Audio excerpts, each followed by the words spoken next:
We're just kind of looking at the dust settling on quite a remarkable event yesterday with Trump's press conference. I mean, we've had very little else happen with regards to fundamental news flow.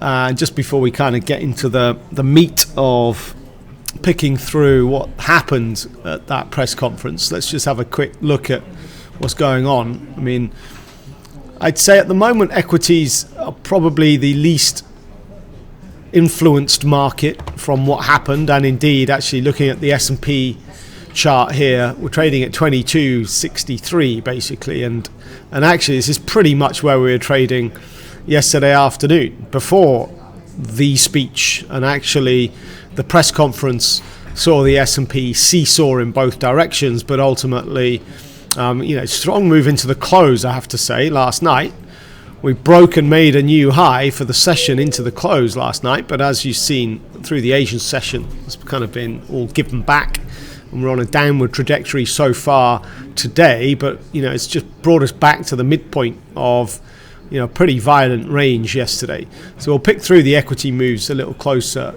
in a minute, but not really much damage done on the equity space, but you can't say that about the dollar, for example. Let's pick out a couple of currency markets here and be aware of some of these technical levels for the euro.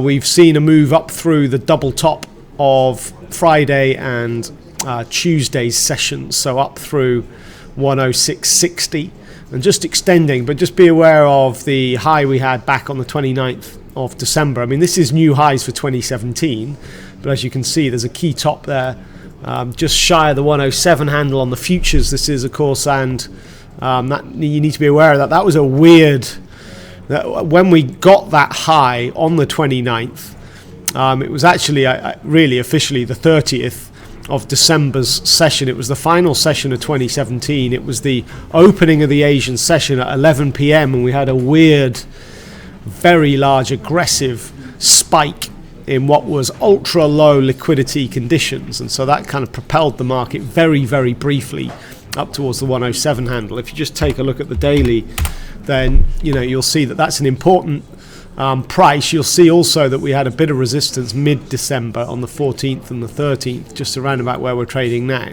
But that's definitely an important resistance, and of course, if we were to get through that, well, then really it opens the door for a more meaningful, or a continuation, let's say, of the bounce that we've had over the last couple of weeks, and maybe looking up at 108, and 108 area is nice and solid as a resistance. That was key resistance back on the 5th of December.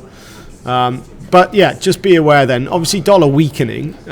We saw that against the pound as well. If I just bring the dollar pound in here, and this morning we've sneaked up through the high we had yesterday afternoon off the back of the Trump press conference. We're just now testing the 123 handle on the futures. I'm just drawing a little Fibonacci retracement on the sell-off. Of course, it's been a weak pound story this week off the back of the comments over the weekend from Theresa May, the kind of hard Brexit comments, and so the pound has been very weak, of course, but now we've had a rebound thanks to Trump. Another thing on the daily time frame for this market to be mindful of is the October flash crash low, which we almost got to yesterday. So yesterday's low was at 120.52, about 20 pips off that 35-year low set on the 7th of October. That's at 120.34. But obviously with the Trump dollar weakness here, the Trump-induced dollar weakness, we've now kind of, I would say for now, the idea of testing that October low is off the table, certainly for this week. And on the upside, you've got to be looking north at the 124.50 area. That's the range for the year so far. So certainly dollar weakness, and I wanted to just switch this up and show you before we look at bonds, which have certainly been on the move. I want to show you the dollar index chart. So I'm going to just switch up my screenshot here. This is looking at the dollar index. This is on a 4-hour time frame, so we can just get in the kind of back end of December and into the start of of this year, of course, and what's happened yesterday off the Trump event. We tested last week's low and it kind of held, but as we've gone through the Asian session and now the European session's getting going, we've sneaked through that, and so we've definitely got a breakout on the downside here technically for the dollar index as it takes out and makes a new low for the year. If we just looked on a slightly longer time frame here, let's go to a daily chart to kind of get it into a broader perspective. We're still right up here, you would say. This kind of post-Trump election win dollar rally propelled this dollar index, smashed up through 100, and then went on to find key resistance around 103.50. And so here we're now on the pullback. Okay, so giving back some of those election gains, and it's all because of Trump, obviously.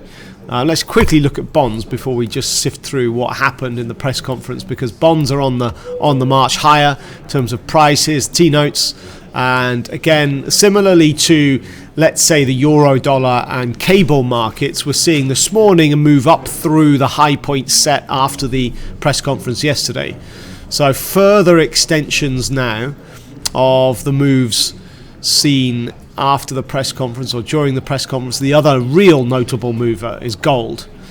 Gold up through $1,200. This is gold on a daily chart. Definitely an important move, this. Up through $1,200. If we are to just go to a shorter time frame, let's go to like 15 minutes. It was a seesaw. Well, I'm going to go to a 5-minute chart, and let's look at actually the press conference timings, because for all assets it was pretty volatile, and we'll talk through what he said now. But initially, the first part of the press conference was kind of insane, I have to say. I mean, I've never seen anything like it. Not from any leader, never mind the leader of the free world, the leader or the future, the about to be leader of the world's biggest economy. It's just, I don't know what to think about it. It's like nothing we've ever seen. One part of me thinks it's insane and it's crazy, and we've got risks ahead of us for sure. But then the other hand, I read something this morning, and that was somebody was saying, well, look, normally these presidential press conferences are so highly scripted, they're so dull, you never really get anything meaningful out of it. And he was saying that actually, who's to say this exact opposite approach, isn't a better approach? I mean, I don't know, but I would say, and let's focus in on what Trump said. I would say the first part of the press conference was just phenomenal. What we were expecting, or what I was expecting, and I would say more broadly what markets were expecting, because going into Trump's press conference, you definitely had a strong dollar. I mean, let's look at the euro dollar in a little bit more detail and look at yesterday's session. It was let's go to like a 15-minute chart, and let me just get this in shot. It was definitely a day of two halves, summed up by the chart you're looking at now. Nice solid dollar strengthening trend throughout the entire session, right up to the press conference beginning. Euro dollar key break below the 105 handle, down to 104.80. Dollar strength against all other kind of currencies, as we were pricing in what we thought was going to be a very a press conference centered around policy. We were expecting Trump to come across almost, hopefully, in a kind of statesman-like manner, but in his own style. And we thought he was going to be very bullish about the US, very positive about what he's going to do when he gets into office and the positive effect it's going to have on the US economy. That's kind of what we were thinking. But for the first 20 minutes at least of that press conference was just a phenomenal sort of blame attack on the press broadly, on the US intelligence services specifically, and on BuzzFeed and CNN even more specifically.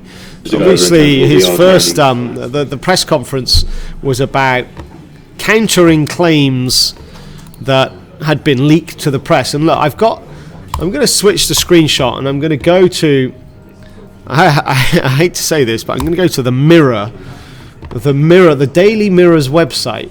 I just Googled what did Trump say in his election, in his press conference yesterday, and I wanted to get an angle from the sort of tabloid press, because most of what he said was tabloid worthy. It was phenomenal. So first he talked and countered claims quite extraordinary. This is the guy who's about to be president next week, countering claims about what's being now called water sports gate, phony news about him in a hotel in Russia. And here are some direct quotes. I think it's a disgrace that information would be let out. It's all fake news. The number of times he said fake news, it's phony stuff, it didn't happen. It was gotten by opponents of ours. It was a group of opponents who got together, sick people, and they put that crap together. This is absolute word for word what he said. It shouldn't have been entered. I mean, some of it doesn't even make sense. It shouldn't have even entered paper. Doesn't make any sense. It should never have entered paper. He then blamed the intelligence agencies, which, by the way, is a dangerous game, if you ask me. The last people in the world you want to annoy are your own intelligence service, just purely because of the information they have. Obviously the Snowden event shows you how damaging it can be if agents kind of turn and rebel, and riling them. I mean, this picture right here kind of sums up the first part of the press conference. It was all centered around him, I would say, countering scandalous claims. It was him rolling around in his own self-pomp. Lots of comments about basically how amazing he is. Lots of comments about how amazing his team's going to be. It's quite extraordinary, really. Some other direct quotes. I think it's disgraceful that the intelligence agencies allowed any information that turned out so false and fake out. I think it's a disgrace. That's something that Nazi Germany would have done and did do. Information that was false and fake and never happened got released to the public. He then said he wanted to actually thank a lot of the news organisations here today because they looked at that nonsense that was released. Blah blah blah. He then talked about. He then said he was a germaphobe, which some people quickly misinterpreted as being a slight against Germany. But actually it was just talking about his aversion to germs. This was talking about this fake news about him in a Russian hotel room. Then talked about failing pile of garbage that is BuzzFeed. This is the news agency that released the dossier. This was a dossier that was produced by an ex-British intelligence officer on behalf of a private investigation company, which has been dismissed by Trump as being false. As far as BuzzFeed, which is a failing pile of garbage, writing it, I think they're going to suffer the consequences, and they already are. Sad and pathetic attempt to get clicks is how he described it. This was most of the first half of the press conference. Okay, a CNN reporter stood up and tried to ask a question, and he got slapped down. Since you're attacking us, will you give us a question? And your organisation's terrible. Quiet, quiet. Don't be rude. It turned into a massive shouting match. Quite unbelievable. What was kind of hidden behind all this circus act was actually the admission that Russia did actually hack the US. So the US hacked. The US is hacked by everybody. That includes Russia and China and everybody. I think it was Russia. This is quoting Trump. I think it was Russia, but we also get hacked by other countries and other people. So that's an admission from Trump that Russia hacked the US. Now what's going to be interesting is if they end up investigating this further when he's in office. And it'll look pretty suspicious if they don't. So this was the first half of the press conference, right? Quite remarkable. We switch back to the charts and let's look at gold again on that 5 minute, which kind of sums up what happened. Unbelievable scenes, risk off, okay? gold went up, stocks went down briefly, the dollar weakened quite strongly, T-notes rallied. Then it kind of all reversed back because eventually it actually did get onto policy-related issues.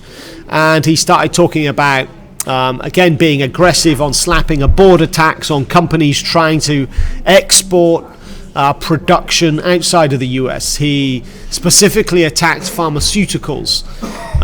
He said that, basically they're getting away with murder. Pharma, he said. Pharma has a lot of lobbyists and a lot of power. This is actually true. I would say this is actually a pretty good thing he's doing here, or will hopes to do. We're the largest buyer of drugs in the world, and we don't bid properly. We're going to save billions of dollars over a period of time. So a direct attack on the pharmaceutical industry. The pharmaceutical stocks got hammered off the back of this. But actually, this is now policy, right? He also talked about repealing and replacing Obamacare. And he talked about being strong and aggressive on his border tax, trying to retain production in the US. This then kind of got markets moving back towards where we had started. So gold sold off again, the dollar rallied, equities bounced, T-notes moved back lower. But then someone else came on. So Trump stepped off the oki, and one of his team stepped on and talked about all of the factors he's doing to separate himself away from Trump, the company. And, lots of stuff happening, stuff like he turned down a $2 billion deal from Dubai, all this kind of stuff. And then I was assuming there was no way Trump was going to be allowed anywhere near the microphone again. If I was his advisor on the stage, I would have taken him as far away from the microphone as was humanly possible. And yet, remarkably, once his colleague had finished, he came back on.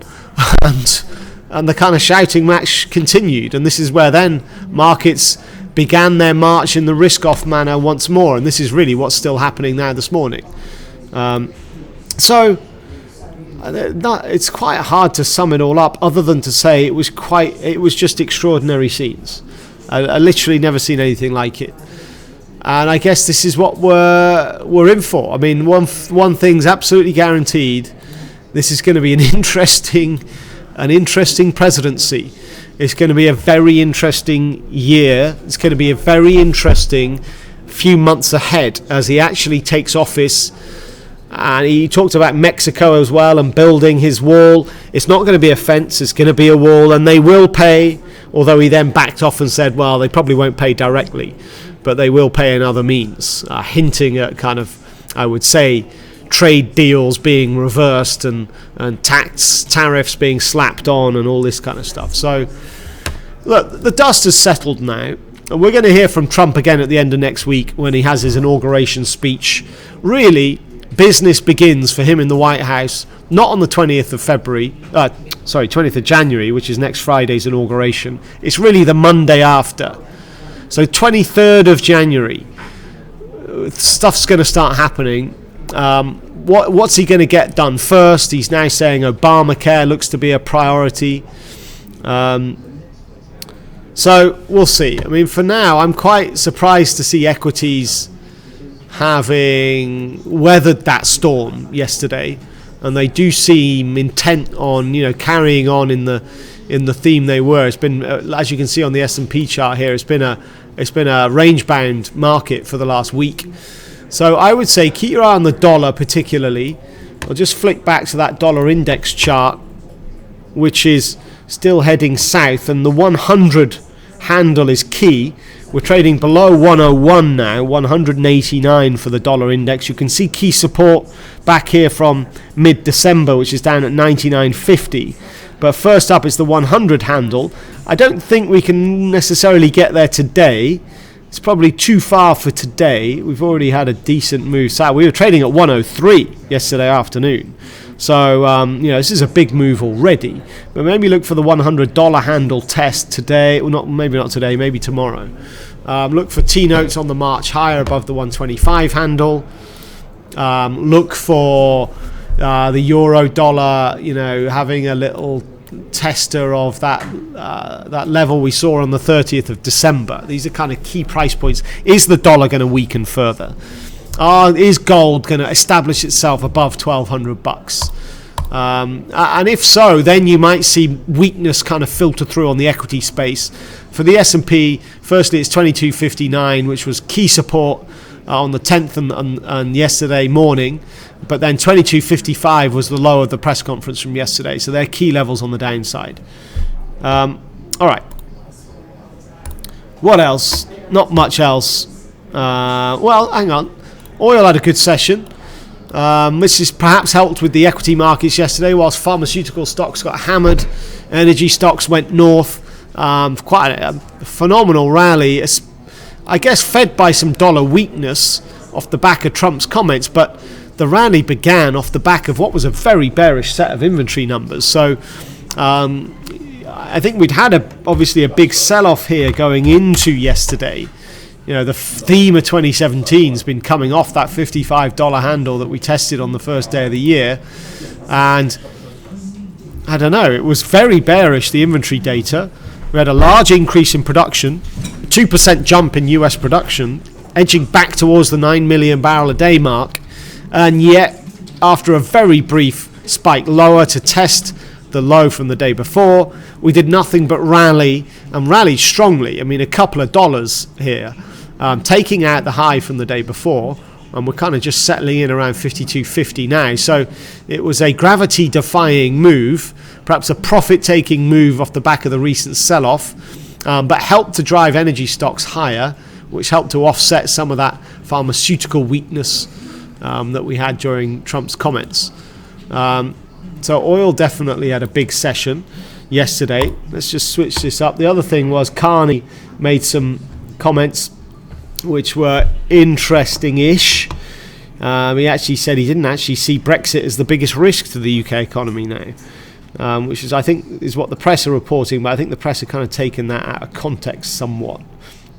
What he came under fire for, and this chart sums it up, what he came under fire for was his